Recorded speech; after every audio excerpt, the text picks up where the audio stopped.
सरकार कहता है 30,000 में टन खरीदो, 26,000 में टन खरीदो। क्यों भाई, ये कोई पॉलिसी है?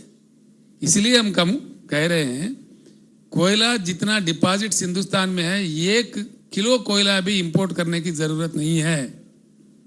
कोल इंपोर्ट करना ही देश के साथ गद्दारी है, देश के जनता के साथ ये बिल्कुल गलत काम है। क्यों इंपोर्ट कर रहे हैं कोल, क्या मजबूरी है? 2-3 रेल पटरी नहीं बना सकते हो? 300 मिलियन टन कोयला उत्पत्ति हो जाएगा वहां पे, कागज में आप देख लीजिए। ये कोल इंडिया का रिपोर्ट है, मेरा रिपोर्ट नहीं। जो आंकड़े मैं बता रहा हूं एक भी मेरे कहानी नहीं है। These are all the records submitted to the parliament by government of India. All the records. ये सच के आधार पर मैं कह रहा हूं। 1 किलो भी कोयला इंपोर्ट करने की जरूरत नहीं है, जबकि जबरदस्ती इंपोर्ट किया जा रहा है और राज्यों के सरकार के ऊपर, राज्यों के जो कारखाने हैं करंट के, उनके ऊपर ठोका जा रहा है। ये क्या नीति है? तो इसीलिए मैं कह रहा हूं एक परिवर्तन आने का बहुत सख्त जरूरत है इस देश में। तो इन बातों पे भी सोचना चाहिए। ये कोल रिजर्व्स का भी मैंने दे दिया आपको, स्ट्रेस्ड एसेट्स का भी जिन्होंने पार्लियामेंट को दिया है ये भी मैंने दे दिया है आपको। मेरा विनती है आप लोगों से कि जनता तक आप ले जाए। इसके बाद में दूसरा सबसे बड़ा चीज, हमारे देश में 50% महिलाएं हैं। खाली नाराबाजी होता है, कहा जाता है, कहानियां सुनाया जाता है, लेकिन सही तौर पर जो जेंडर बायस्ड अप्रोच है उससे हम उभरते नहीं हैं।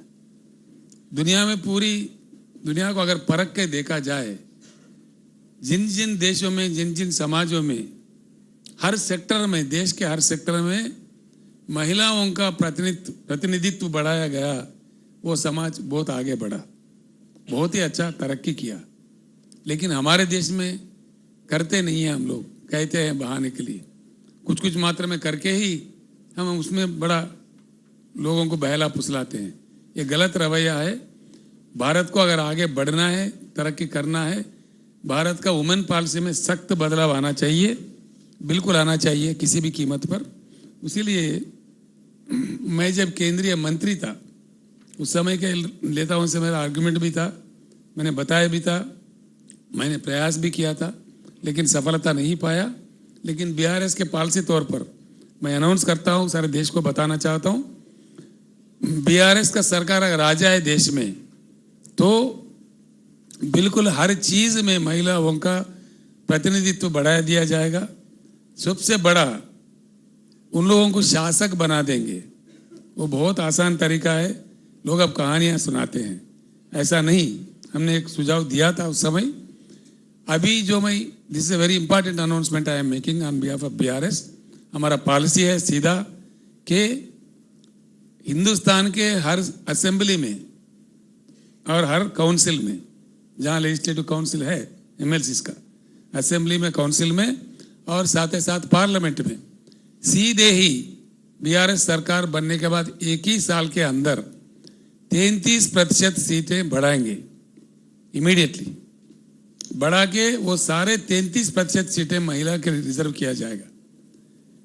हम वायदा करते हैं हमारे बहनों के साथ, हमारे माओं के साथ, भारत देश के, कि 1 साल के अंदर ही, ये मेरा वादा है, 6 महीने के अंदर डिलिमिटेशन प्रक्रिया खत्म होगा और 6 महीने के अंदर चुनाव भी करा देते हैं। बिल्कुल 1/3% will be women representation in both the houses, parliament and state legislatures बढ़ा दिया जाएगा। And people's representation, people's service will be invited into all walks of the life of the country as much as possible. इससे भी काफी मतलब बदलाव आ सकता है। सबसे बड़ा चीज यह है, आज तक हमारे देश में एक रूटीन तमाशा, रूटीन कहानियां सुनाए जाते हैं। हमने आपको दिया है पॉलिसी के तौर पर, कुछ बात कह रहा हूं मैं, रीइन्वेंटिंग इंडिया में कई चीज है, उसका दया करके आप लिखिए। कुछ चीजें हैं जो हमारे जनरेशन अगर अच्छा ताकतवर भारत बने, खाली बातों में नहीं, जैसा कि हम सुनते हैं बेटी पढ़ाओ बेटी बचाओ, वो कौन सा बेटी पढ़ा, कौन सा बेटी बचा, कैसा बचा, पूरे इंडिया में किसी को मालूम नहीं है। नारा तो खूब लगा था, लेकिन हाथरस में बेटी का साथ क्या हुआ, अन्य जगहों पे क्या हुआ, हर दिन हमारे उत्तर भारत में बेटियों के साथ क्या हो रहा है, क्या गुजर रहा है, हम जानते हैं। शर्म से हमारा सर झुक भी जाता है कभी कभी। तो ऐसे नारा नहीं, सही सही होना चाहिए, सही तौर पर होना चाहिए, कट्टरपंथी तरीके से होना चाहिए। इन सब के लिए चाहिए होता है स्ट्रांग विल, पॉलिटिकल विल, राजनैतिक इच्छा शक्ति। अगर राजनैतिक इच्छा शक्ति हो तो हर चीज संभव होता है। ये होते हुए हमने देखा है। सबसे महत्वपूर्ण बात, अगर देश को तरक्की करना है, देश की आर्थिक नीति को बदलना है, डेफिनेटली बदलना चाहिए। Until unless we leverage the Indian economy, अब इसी में घूमते रहेंगे, इसी में चेते करते रहेंगे, इसी में टैक्स लेते रहेंगे, छोटे छोटे लोगों से खींचते रहेंगे, बड़े बड़े लोगों को माफ करते रहेंगे, ये गोल गपला ये नहीं चलेगा। इससे हकीकत में, जैसा कि मुझे क्रिटिसाइज करना नहीं है, लेकिन करना पड़ रहा है, करना पड़ता है। कहा गया कि make in India, it has become joke in India. क्या हुआ है, क्या आया है, क्यों नहीं आया है? मेक इन इंडिया जो नारा आया, उसका एनवायरनमेंट बना, यहाँ पे एनवायरनमेंट कम से कम क्रिएट हुआ, कोई एक महत्वपूर्ण एसीजेड आया ताकि कोई विदेशी इन्वेस्टर आए। मैं साफ कहना चाहूँगा, विस्तार में फिर बाद में कहूँगा, लेकिन आज बताना पड़ेगा इतना मुझे। आज के स्थिति में कई कंपनियां जो मल्टीनेशनल कंपनीज है वो निकल रहे हैं चाइना से। क्यों हिंदुस्तान में हम अट्रैक्ट नहीं कर पा रहे हैं? क्यों हमारे तरफ वो कंपनीज रुक नहीं कर रही है? अगर मेक इन इंडिया सही होता, ईज ऑफ डूइंग सही होता, उतना हम फ्लेक्सिबल होते, क्यों नहीं दिक्कत आने दिए? एक कंपनी है जिसे हमने खुद बात की, फाइजर कंपनी टीका, जो कोरोना के टाइम पे कितना भी कोशिश करके उसको रोका गया, यहाँ नहीं आने दिया। क्यों, क्या वजह है? इसके कारण क्या है? जबकि जनता चाह रहा था उनको अच्छे से अच्छे टीका मिले, खरीदना भी चाह रहे थे लोग, फिर भी रोका गया जबरदस्ती से। हमने भी प्रयास किया, नीति आयोग में बात किया, पीएमओ में भी बात किया, कहीं मेरे साथ कई चीफ मिनिस्टर्स ने भी बात किया, लेकिन नहीं आने दिया। क्या बात है? अनेक कंपनी आना चाहते हैं लेकिन आने नहीं देते हैं। उल्टा फिर लोगों को गुमराह करने के लिए मेक इन इंडिया कहते हैं। Where is the environment in India? Make in India के जो स्लोगन है उसके साथ उसके बराबर का एनवायरनमेंट है क्या? हकीकत में ईज ऑफ डूइंग है क्या? उतनी सुविधाएं दिए गए हैं क्या? है तो क्यों नहीं आ रहा है? नहीं आते। जो हमारे मित्र है, हमारे दोस्त है, उनके लिए हम काम करेंगे, उनके इन्फ्लेट करेंगे शेयर मार्केट में, क्यों आने देंगे? नहीं आने देंगे। ये प्रकार चल रहा है। तो इसीलिए ये सारे गरीबी को मिटाना है, सारे चीज़ों को लागू करना है, तो सबसे महत्वपूर्ण बात यह होता है इंडियन इकोनॉमी को लिवरेज करना पड़ेगा।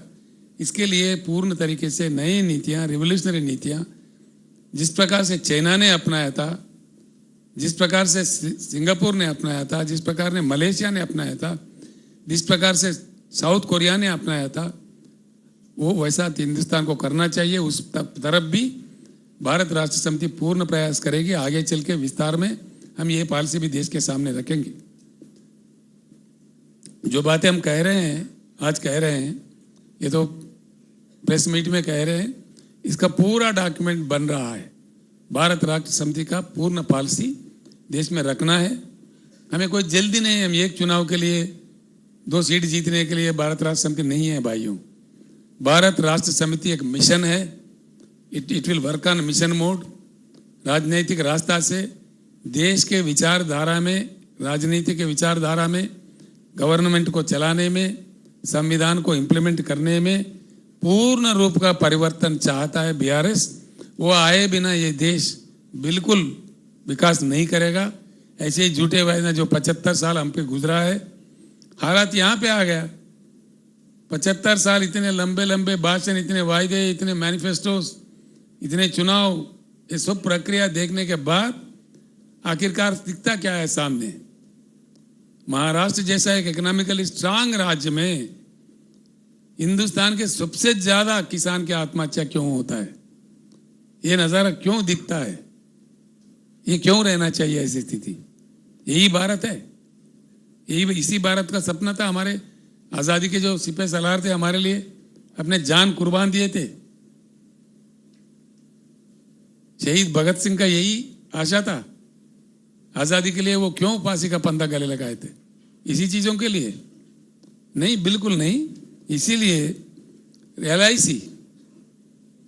एलआईसी के लिए क्यों भेज रहे हैं भाई? दुनिया में सबसे बड़ा लार्जेस्ट बेहतर कंपनी बीमा कंपनी है, क्यों एलआईसी में दखल अंदाज कर रहे हैं? एक तरफ से अदानी के इन्वेस्ट करो, 87,000 करोड़ इन्वेस्टेड इन अदानी।